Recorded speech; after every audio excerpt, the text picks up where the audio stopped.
Le partenariat migratoire UE-Mauritanie vise à s'attaquer aux causes profondes du problème migratoire, telles que la pauvreté, le chômage et l'insécurité dans de nombreuses régions d'Afrique. Dans le cadre de cet accord, les ressortissants mauritaniens bénéficieront de nombreux avantages pour circuler et voyager dans les pays européens.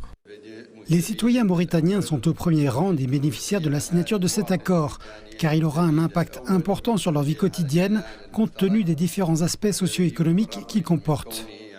La Mauritanie, qui est portée par l'océan Atlantique et le Sahara occidental, est un pays de transit qui est en train de devenir une destination finale pour les migrants clandestins. L'accord avec l'Union européenne prévoit de lutter contre la migration clandestine et de faciliter le retour de ceux qui n'ont pas le droit de rester.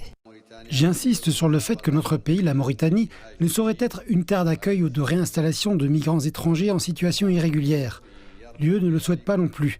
La Mauritanie ne recevra pas, n'abritera pas et ne réinstallera pas les migrants en situation irrégulière. Pour les experts, l'afflux important de réfugiés et de demandeurs d'asile en Mauritanie exerce une pression croissante sur les services socio-économiques, la sécurité et les ressources naturelles des régions d'accueil.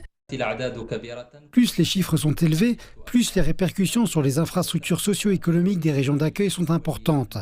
L'explosion du nombre de migrants sans papier nécessite des investissements considérables pour faire face à une situation en constante évolution.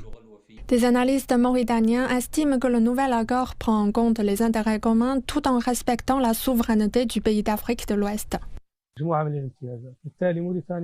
La Mauritanie n'a pas sollicité les Européens pour signer l'accord. C'est un paquet qui comprend des avantages économiques pour le pays et qui lance le dialogue sur la migration irrégulière qui touche à la fois la Mauritanie et l'Europe. Les responsables mauritaniens et européens ont exprimé leur inquiétude face à la forte augmentation du nombre de migrants irréguliers qui vont de pair avec les souffrances, les abus et l'exploitation des migrants, en particulier des enfants et des femmes, ainsi que la perte de vie humaine dans le désert ou en mer.